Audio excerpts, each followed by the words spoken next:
Capítulo 97 – O Estado e sua evolução. Assim, a lei reconstrói na história os equilíbrios violados e guia os acontecimentos acima da vontade de dirigentes e dirigidos. A história caminha sem jamais parar.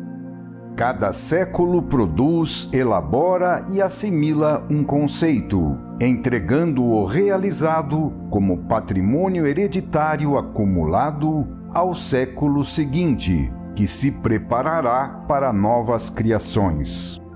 Cada época tem a sua própria função criativa, enquanto os outros aspectos da vida calam-se e esperam.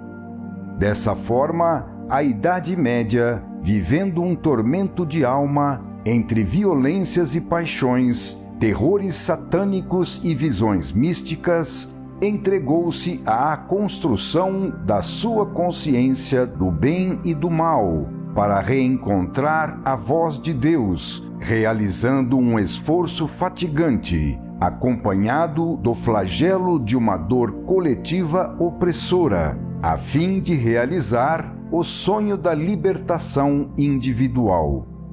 Numa titânica ebulição de almas, a Idade Média lançava no campo da arte, da política e da ciência a semente das maiores construções espirituais.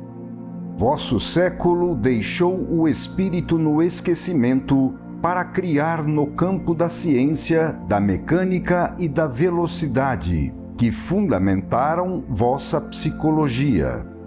Brevemente, essas coisas estarão conquistadas, e mesmo as utilizando, vossa consciência se dirigirá por meios mais poderosos para as construções mais elevadas do espírito, em todos os campos.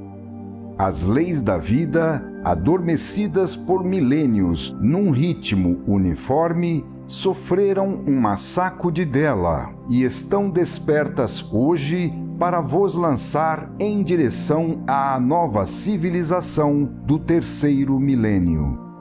Assim como a Revolução Francesa, momento crítico e longamente preparado nos séculos, trouxe à luz da existência histórica a subida da burguesia produtiva, a futura revolução maior da humanidade, filha de uma maturação biológica substancial, também trará à luz a ascensão política da intelectualidade consciente. Entendo intelectualidade não como aquela miscelânea de acúmulo mental da cultura moderna, que constitui fato externo e não proporciona virtude à personalidade, mas sim como um amadurecimento de raça, voltado para a formação de instintos mais elevados, que tornem o homem um ser escolhido pela seleção para a função social do comando. A esta função de governo estará ligada por inconfundíveis qualidades de raça e não pela superposição de cultura e de títulos, uma elite insubstituível, tal como ocorre na natureza, onde nenhuma célula de tecido muscular pode substituir uma célula à qual tenham sido confiadas funções nervosas e cerebrais. A base biológica da divisão do trabalho por especialização de capacidade é a única capaz de justificar o conceito do futuro Estado como organismo que, diferenciando-se na fusão compacta de suas unidades, é a expressão viva do organismo biológico coletivo. Trata-se de um Estado no sentido colaboracionista, que, além das funções econômicas e produtivas, acumula todas as funções sociais e éticas. A esta substância biológica temos sempre de nos referir todas as vezes que quisermos compreender o fenômeno político. Não podemos nos apoiar nas construções ideológicas, mas somente na realidade da vida, em suas mais profundas raízes, que, enxertando-se na fenomenologia universal, estabelecem uma base indestrutível. Se a Idade Média, em suas condições sociais involuídas, só podia oferecer ao homem um sonho de libertação individual pelos caminhos da renúncia mística, hoje nasceu o Estado, levando a sociedade a se desenvolver numa forma orgânica, em cujo seio o indivíduo pode atingir sua completa realização. Se a Idade Média atendeu sobretudo às construções individuais, retoma-se hoje o ciclo das construções e conquistas coletivas. Não é mais concebível o indivíduo isolado, ainda que santo, numa fuga mística da convivência humana, mas somente o indivíduo fundido nesse consórcio, em colaboração fecunda. Podemos então definir o poder, mais exatamente, como a central psíquica e volitiva de uma nação, estendendo o conceito de Estado a todo o organismo nacional. Em sua evolução, o conceito de Estado nasceu do poder monárquico absoluto, tipo Luís XIV. Na longa luta feudal, uma família vencia, primeiramente submetendo as outras e depois as assimilando. Realizando o esforço da concentração do poder, anteriormente espalhado em inúmeras ramificações desconexas e dando surgimento a um órgão central numa vasta coletividade, este processo, por uma natural sucessão de impulsos, não podia deixar de elaborar, logo a seguir, o conceito de Estado na evolução das monarquias, que nessa elaboração esgotavam a sua função histórica. O Estado tornou-se assim, por seu mérito, sempre mais orgânico, progredindo em profundidade, não para limitar o indivíduo, mas para valorizá-lo e elevar sua consciência. Tornou-se cada vez mais rico de funções e de deveres, alcançando a odierna concepção de Estado. Hoje, o Estado não é mais apenas um poder central superposto a um povo. Esse era o Estado embrionário, filho da monarquia. Não mais se admitem tais superposições. Assim, o Estado deixou de ser um poder central dominador para se tornar o cérebro de seu povo, só podendo ser a expressão de uma consciência nacional, de uma unidade de espíritos, baseada numa unidade étnica. Se as unidades primordiais da matéria, em suas aglomerações nas unidades coletivas de cristais, já atingiram tão perfeita e maravilhosa organização, com sua orientação molecular, gênese e crescimento, provenientes de um germe cristalino, e com sua capacidade de reparação das zonas mutiladas através da reconstrução exata da forma individual. Se tanto psiquismo já explode na matéria, fundindo as moléculas em unidades orgânicas, imaginai a perfeição que terá de atingir e a maravilhosa complexidade de formas que esse mesmo psiquismo terá de produzir para se elevar, depois de tão longo caminho evolutivo, à consciência social, expandindo finalmente o seu impulso na criação das superiores unidades coletivas humanas. Por esse caminho, o Estado prosseguirá em sua evolução, não apenas representando, mas também absorvendo e organizando um povo inteiro, num processo de descentralização e concentração progressivas, que estabelecerá contatos cada vez mais intensos entre periferia e centro. Nesse processo, a autoridade, ao invés de se pulverizar, funde-se com o povo, formando uma corrente de fluxos e refluxos que torna o Estado cada vez mais um organismo em funcionamento, consciente e compacto. Nossa concepção biológica dos fenômenos sociais e nosso conceito evolucionista do Estado nos levaram naturalmente a esta visão atual de um Estado cada vez mais unitário, que fica, assim, logicamente colocado no quadro da fenomenologia universal, enquadrando-se no caminho da evolução coletiva para o ápice da fase alfa. Solicitei à realidade biológica a indicação das linhas do ideal social, e essa realidade vos reafirma em toda a parte e sempre que o princípio e a vontade da lei são dados pelo trabalho-função e pela divisão, especialização e reorganização das capacidades e das atividades.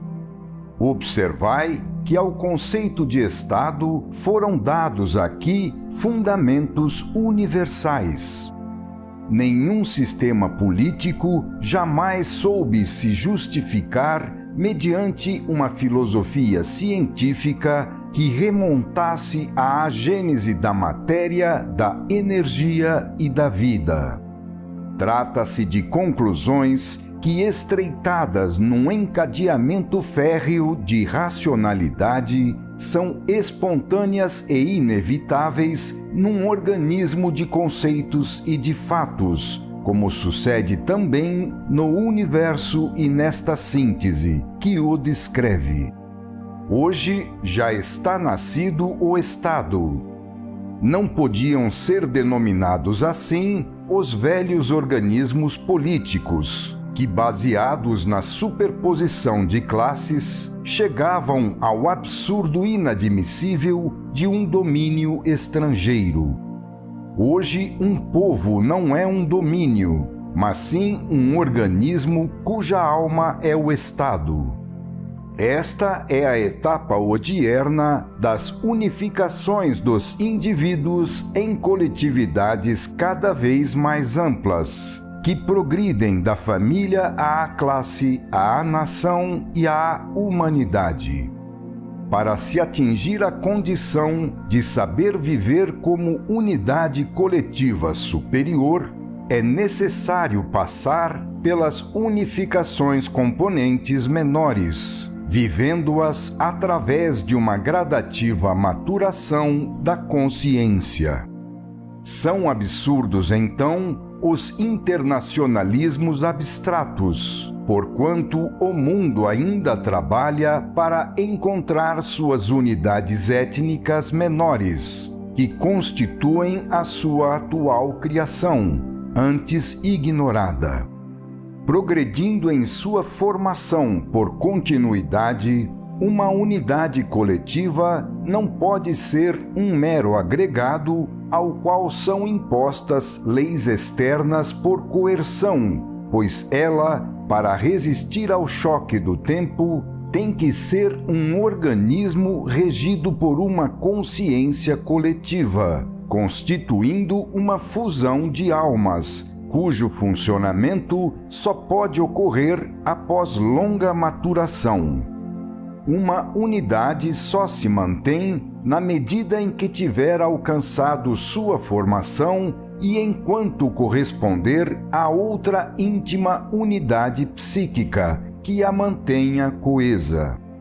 Sendo simplesmente a veste externa de um psiquismo coletivo, uma nação é a forma biológica dessa unidade espiritual superior.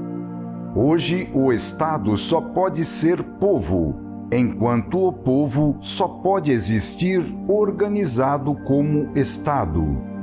A progressão das unidades e consciências diretoras continuará a se dilatar na evolução, até atingir uma unidade e consciência que abranjam toda a humanidade, para prosseguir daí em direção a uma unidade e consciência cósmica, compreendendo todo o universo. A luta é um esforço de transição e, por isso, cessa quando a meta, que está numa unificação mais elevada, é atingida.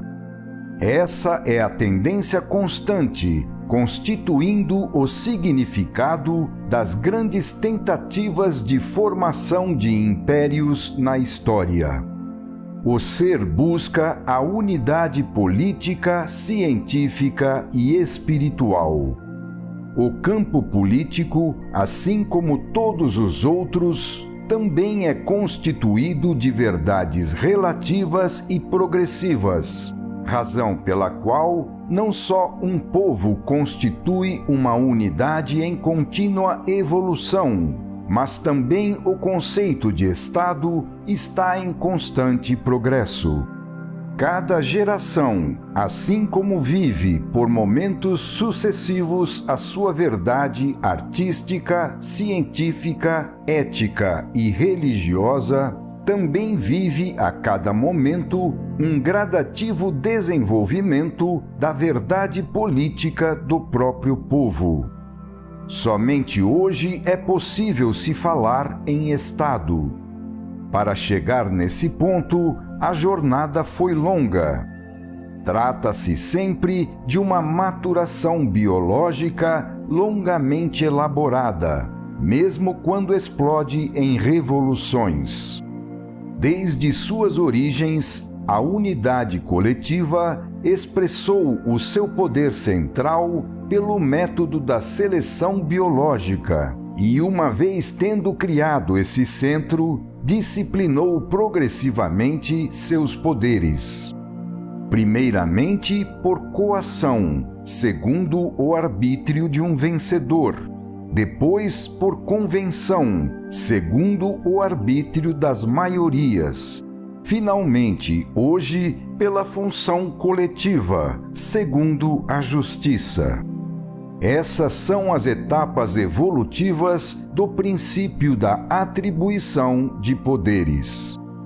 Explicando mais detalhadamente, temos inicialmente, a exemplo do feudalismo, um poder absoluto subdividido, que é substituído depois por um poder absoluto, concentrado nas mãos do mais forte, na monarquia, sendo esse o vencedor de uma classe inteira, a qual será mais tarde disciplinada e convertida nas cortes, na classe aristocrática.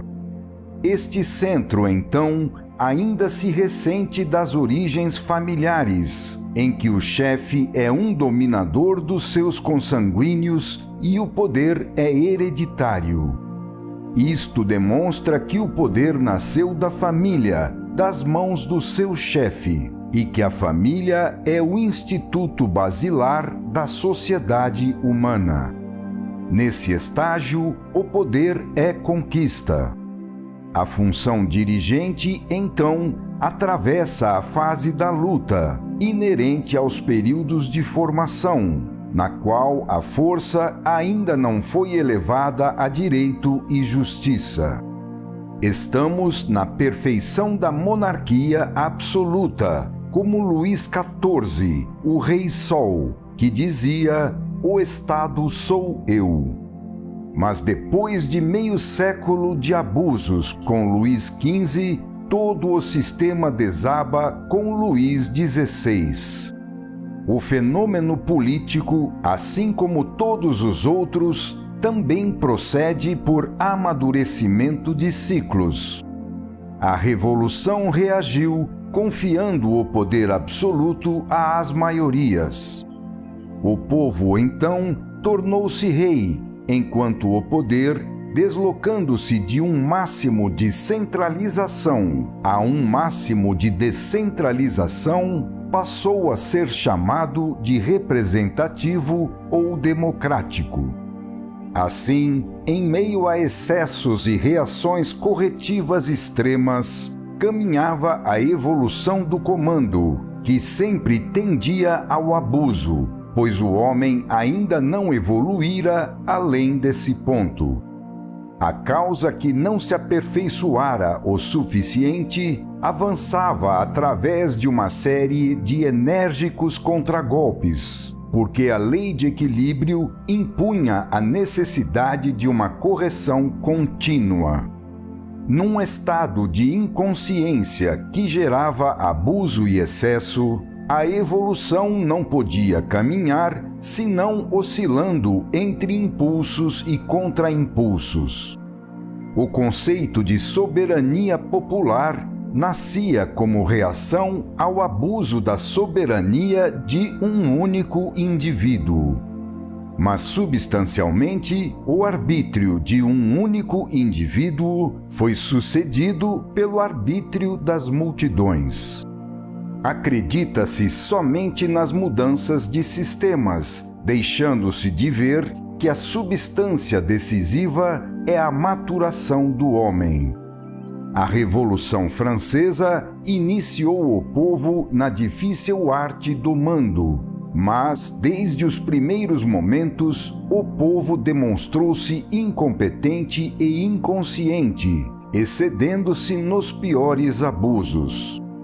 O poder requer a mais alta maturidade de consciência, pois constitui uma força poderosa, que se torna perigosa nas mãos de uma criança. Contudo, daquele momento em diante, o povo passou a estudar a nova arte e começou a resolver o novo problema. Assim, através de um gradativo amortecimento recíproco entre abuso e reação, foi conquistada a substância contida em todas essas mudanças, constituída pela formação da consciência coletiva, com a qual se estabelecia o eu da unidade social. Somente assim, no sentido de que seu exercício é um instrumento de formação de consciência, o poder representativo deixa de constituir um absurdo em seu alvorecer, pois presume uma consciência coletiva, a qual, então, estava justamente sendo formada como efeito do trabalho do Estado, e não como causa de sua construção. Mas, analogamente ao modo pelo qual função e órgão, como já vimos, apoiam-se numa criação recíproca, também, segundo esse mesmo princípio, pelo qual o sistema representativo tinha corrigido os abusos do poder monárquico absoluto, surgiu um novo poder centralizador para corrigir os abusos do poder representativo. Assim, a infertilidade da descentralização levou novamente à centralização. Este é o processo pelo qual oligarquias e democracias, alternando-se, compensam-se mutuamente. Essa oscilação entre os dois extremos, no entanto, não apenas cumpre a função de restabelecer o equilíbrio da lei, mas também constitui a técnica evolutiva na qual é elaborado o homem, que forma o material político. Essa alternância de sistemas não é uma simples compensação de contrários, mas sim um escoramento mútuo entre impulsos e contraimpulsos, que formam um jogo de forças contrastantes, a partir do qual surge um progresso íntimo. A eliminação do arbítrio é obtida não apenas por controles externos, mas, sobretudo, pelo amadurecimento de consciências. quão mais moderada pode ser a oligarquia depois de um século de experiência democrática. Quão grande aprendizado significa saber executar civilizadamente as revoluções, inclinando-se para o povo e reencontrando na elevação dele a justificação da própria função. Com quão grande maturidade é possível voltar à democracia quando a oligarquia cumpre sua função de formar a consciência de um povo. A que distância um povo assim se encontrará daquele que, por meio da Revolução Francesa, começava a sua vida política? Quão mais civilizado e fecundo será o contragolpe de um povo que, por ação de um poder centralizado, tenha sido educado para saber eleger e governar, tornando-se capaz de evoluir nas concepções sociais. Essa é a evolução política da unidade coletiva, que ocorre paralelamente à evolução em todos os campos. Detenhamo-nos na concepção do estado futuro, depois de tê-lo orientado assim em seu transformismo ascensional ao longo do tempo. Trata-se de uma concepção nova e ousada, que constitui, no campo social, a base da nova civilização do terceiro milênio. Falamos aqui de um Estado democrático e aristocrático ao mesmo tempo, de um Estado que representará a fusão dos dois princípios, centralização e descentralização, ambos necessários. Em sua função unificadora, ele criará uma coletividade mais compacta, em cujo seio o indivíduo, ao invés de membro inconsciente de um rebanho desordenado, será o soldado de um exército em marcha, que sentirá vibrar em si a alma do chefe. Então, pela primeira vez na história, o Estado fará do povo um organismo, em cujo centro e fundido com ele se dará a síntese entre vontades e poderes. No estado futuro, o povo não será mais um rebanho governado que só deve dar e obedecer, mas sim o corpo do cérebro central governante, o organismo da alma diretora, que por toda parte irá permeá-lo e vivificá-lo com seus órgãos sensórios e ramificações nervosas. Em vez de um chefe, uma classe ou uma maioria que comande por si só, haverá uma dedicação no cumprimento de deveres e uma doação na cooperação, objetivando uma fusão completa num trabalho e meta comuns. Não há dúvida que, historicamente, já se fixou na alma das massas, por hábito milenar, uma atitude de indiferença pelo poder central, que, se fazendo mutável e ausente, permanece invariavelmente senhor, e diante do qual o povo foi obrigado a permanecer curvado, sempre na mesma posição de servo. Formou-se assim um instinto de aquiescência passiva, de tolerância e desinteresse, pelo qual o povo, tendo sido educado apenas para a virtude de suportar e calar, considera que tudo isso, embora atue somente no sentido de pesar sobre o próprio povo, não lhe diz respeito. O Estado moderno deve começar pelo trabalho de demolição dessa psicologia de absenteísmo político que se fixou na alma coletiva.